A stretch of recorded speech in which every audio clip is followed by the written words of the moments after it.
Sejam bem-vindos à nossa aula 1.3 sobre circuitos combinacionais. Deixa eu escrever errado isso aqui. Vamos falar um pouquinho que é importante, né? Que eu acredito que seja motivo de você dar atenção em virtude do exame teórico sobre esse assunto, tá? Lembrando que aqui não são aulas, né, do zero, como fosse um ensino presencial, esse debruçar sobre o assunto é bem focado, porque vocês precisam ter a aprovação junto à banca da ANAC, o exame teórico da ANAC, feito. Então, manteremos a mesma dinâmica das aulas anteriores, onde, porventura, tiverem dúvidas, peço que abram o microfone e perguntem, não tenham vergonha. Como o Diego muito bem pontuou no início, se não tivéssemos dúvidas, aqui não estaríamos, né? Não serviria de nada a esse momento que vocês compartilham o tempo de vocês. Pois bem, circuitos combinacionais, né? Trouxe aqui um exemplo para a gente refletir um pouco, observar a aplicação disto na prática, né? Nós temos aqui a parte da partida da APU, a unidade auxiliar de potência. Note que ela, para que haja partida do APU, é necessário que sejam satisfeitas algumas condições. Então, existem variáveis de entrada que vão se manifestar a fim de que produzam um resultado na saída, né? Então, nós temos diversas entradas. E, nesse caso aqui, a partida da APU, somente se forem satisfeitas algumas condições na entrada. Então, notem que, para que haja uma saída, haja a partida ou não da APU, são necessárias e suficientes condições de entrada. Quando a saída ela depende exclusivamente das variáveis de entrada, nós temos os chamados circuitos combinacionais. Então, por definição, circuitos combinacionais, ou circuito lógico combinacional, é aquele cuja saída, né, o estado da saída, seja 0 ou seja 1, é uma função exclusiva das combinações possíveis das variáveis de entrada. Tá? Então, o resultado obtido, ele depende unicamente das minhas entradas. A saída, que é o resultado obtido, depende unicamente, exclusivamente, das minhas variáveis de entrada. Tranquilo? Pessoal, alguma dúvida até aqui? Conseguiu compreender o que é um circuito combinacional? Alguma pergunta? Até o presente momento está tranquilo, tá? Estou feliz, já ganhando já um pouco da aula. Pena que não termina por aqui. Mas vamos lá, vamos em frente. Isso aí, tem alguma dúvida, podem perguntar. Então, novamente aqui, né, a minha saída, que eu simbolizei pela letra X, X-ray, depende das minhas entradas, né? O S, ele é igual, ele é obtido através do resultado das minhas variáveis alfa e bravo de entrada. Tá? Esse é o dito chamado circuito combinacional. Dentro dos circuitos combinacionais, que tem a sua saída exclusivamente dependendo das variáveis de entrada, nós temos os chamados codificadores e decodificadores. O que é um codificador?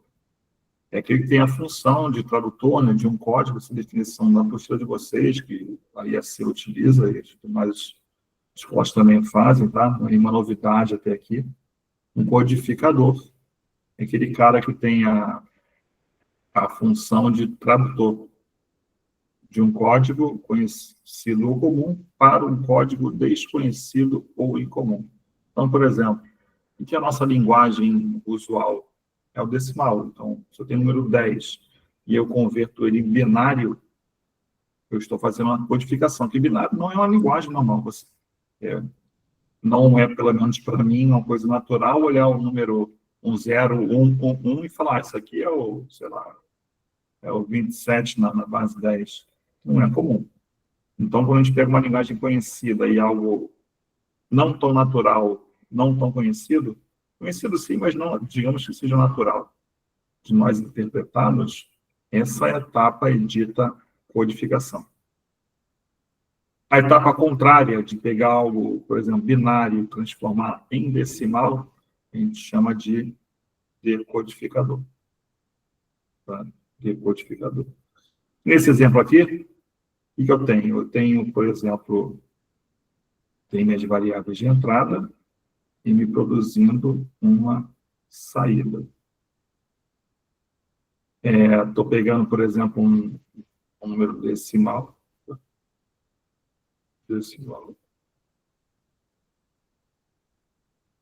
E estou transformando ele em binário. Então, por definição, que tipo de circuito é este que eu acabei de envolver aqui? É um codificador ou um decodificador? Decodificador. E aí? Seria um codificador. O que vocês acham? Só tem 2 pessoas online? Tem mais ninguém? É um codificador. Um codificador? Por quê? Porque é uma linguagem conhecida para um código desconhecido ou incomum. Quem dá mais?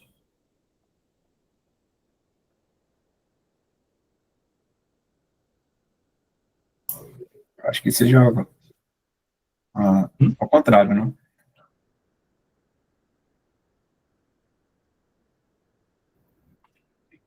Bom, eu vou me valer do que está escrito, né? Vou até apagar aqui. Decimal não é um conhecido e o binário é um desconhecido, um incomum. Só Então, ele é um tem- código. É esse exemplo que você deu, né? Que você escreveu aí. Não é isso?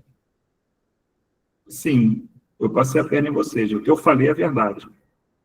A diferença é que eu não essas entradas A, B e C aqui, olha para o lado nessa tabela verdade. Não é em decimal, ela está em binário. Está vendo? Então, peguei um binário, por exemplo, 000, as colunas A, B e C, alfa, bravo, Charlie, e transformei em outro, uma saída totalmente diferente que eu não faço nem ideia do que seja isso aqui. Então, eu peguei algo conhecido, que é o binário, e transformei em algo que não é nem um pouquinho comum que ele vai fazer. Notaram? Eu peguei um binário aqui, por exemplo, assim, vamos contar. Olhar para as 3 primeiras colunas. 0, 1, contar em decimal. 2, 3, 4, 5, 6 e 7. Então, eu peguei o decimal, transformei em binário e a saída obtida é algo totalmente estranho, que eu não faço nem ideia do que seja aquilo ali. Como é que ele fez essa conta? E eu vou me valer também de quê? Da parte do inglês, né? O que significa decoder? É decodificador. E encoder.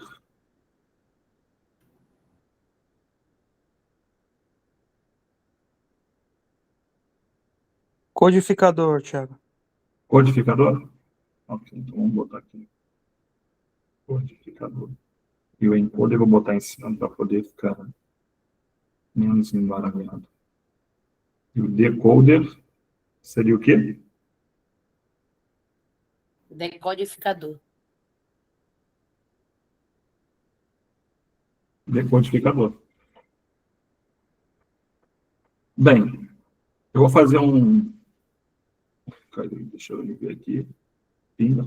Então, essa é a esquerda. Nós temos um decodificador.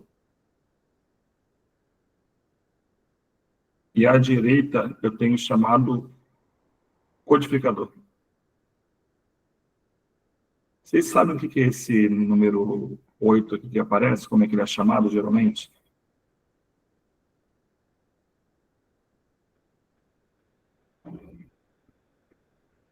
Sabem? Não tenho ideia. Isso aqui, inclusive, já ouvi falar que é assunto de banco. É o chamado display. Quantos tracinhos tem aqui? A gente chama de segmentos. Quantos tem?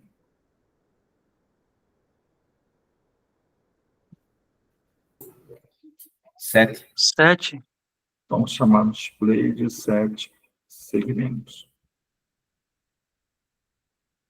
Tá?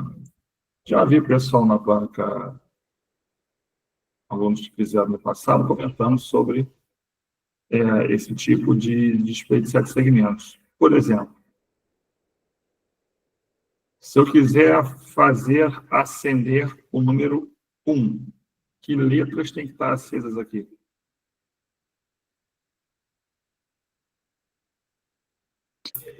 Bravo e B e Charlie. C. Bravo e Thiago. O 2,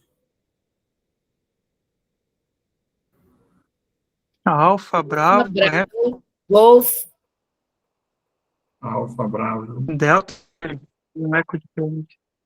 É. Alfa, Bravo, Golf, Eco, Delta e Eco e Delta. Né? Bom, vou fazer um X e a gente não briga. Pronto. Alfa, Bravo, Golf, Eco e Delta. Ok? Ah, Thiago, vou ter que decorar isso? Sim, vai ter que decorar isso, porque isso aqui é muito provável que caia, porque eu já vi alunos meus comentando sobre isso. Como é que é feita a contagem? Lembra que o alfa está em cima e você vai girar no sentido horário de cada tracinho desse. Quando terminar, o meio é o golfe. Tá? Então, a maneira de você memorizar isto, como é que é feita a contagem das letras, como é nomeada cada segmento, basta botar o alfa em cima e girar no sentido horário, até o Fox. O do meio que sobrou é o último, é o golfe. Então, se perguntar o número 1, 2, número 8, quais precisam acender? todas. Todas. Tranquilo? De curiosidade, cada segmento desse aqui é um LED. É um LEDzinho que acende, então ele pode queimar, inclusive, enfim. Aí são outros 500, assunto para outra aula, quando a gente entrar em eletrônica básica. Tá? Tranquilo até aqui? Eu queria que você prestasse atenção especial nesse display de 7 segmentos. Como é feita a contagem, como é numerado cada segmento nesse tipo de display. Querem perguntar algo sobre o display?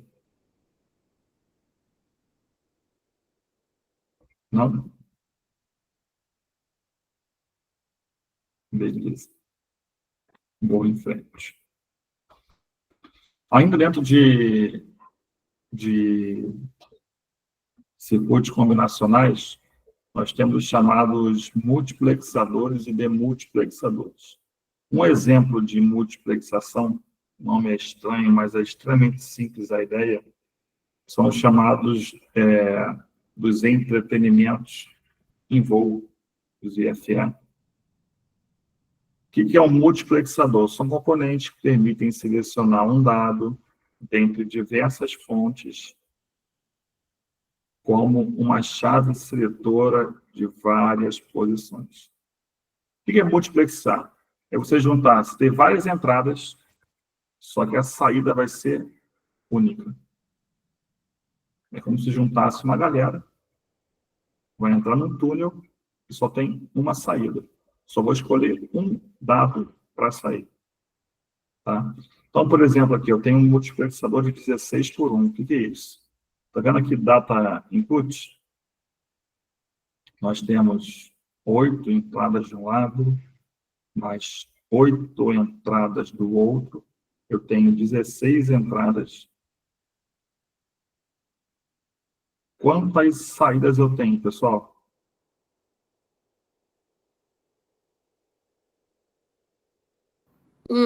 Uma só. Número 10. Qual é o pino qual é o número do pino que equivale à saída? 10. É o 10. 10.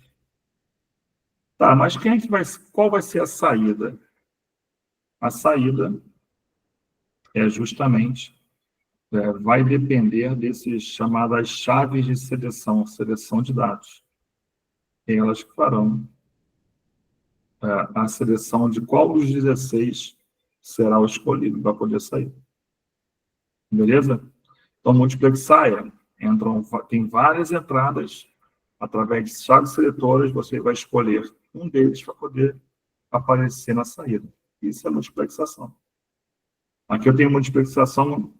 Quantas entradas que eu tenho? 4 entradas, 2 chaves seletoras. Quantas saídas? 1. Então, o Ian quer a saída. Aqui são as minhas entradas.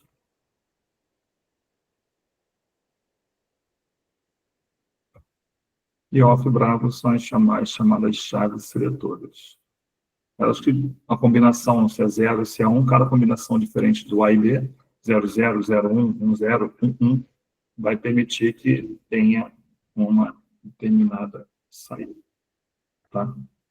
Então, o Y vai ser quem? Vai ser o X0, o X1, o X2, o X3, não sei. Depende da maneira que for selecionado o alfa bravo. Tranquilo? Isso é multiplexar. Tudo bem?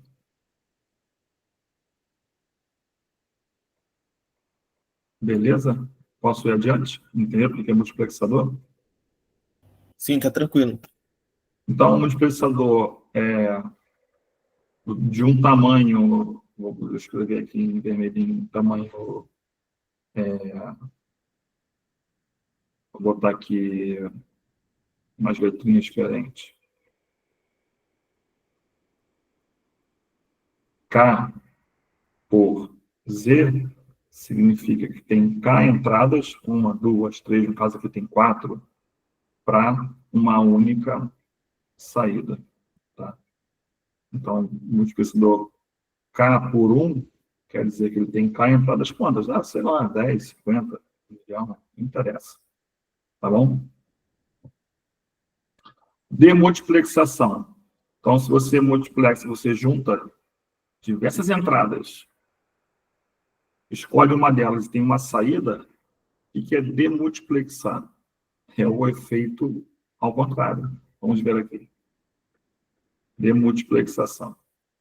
São componentes que distribuem o nível de uma única entrada, porque se eu tinha lá uma única saída na multiplexação, demultiplexar é o caminho contrário. Então, é uma única entrada. Que era a única saída, vira a única entrada. Para uma dentre as várias saídas, de acordo com o valor binário das chaves seletoras. Então, para cada... Vou botar aqui seletora... Vou botar A1, A2, A3. Para cada combinação dessas chaves seletoras, eu vou ter uma saída ou mais acionadas. Tá? Então, tem uma informação de entrada. De acordo com o que eu seleciono, eu vou fazer aparecer as minhas saídas aqui, uma ou mais em conjunto. Tudo bem?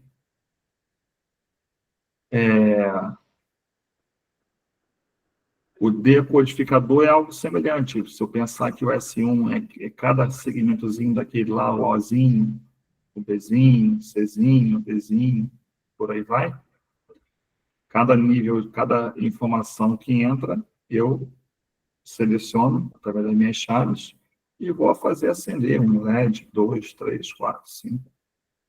Então, multiplexar várias entradas e uma única saída. Se eu pensar que... Deixa eu apagar aqui para ficar melhor.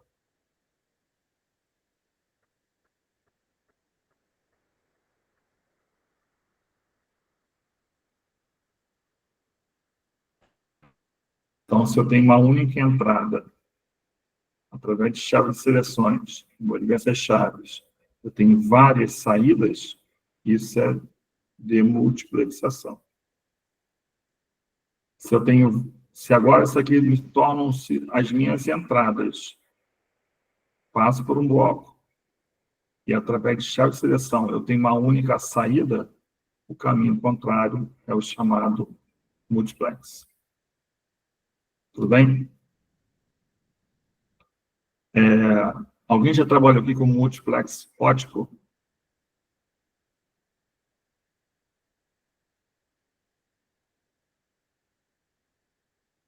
Não? Alguém já ouviu falar de multiplex, mux ótico?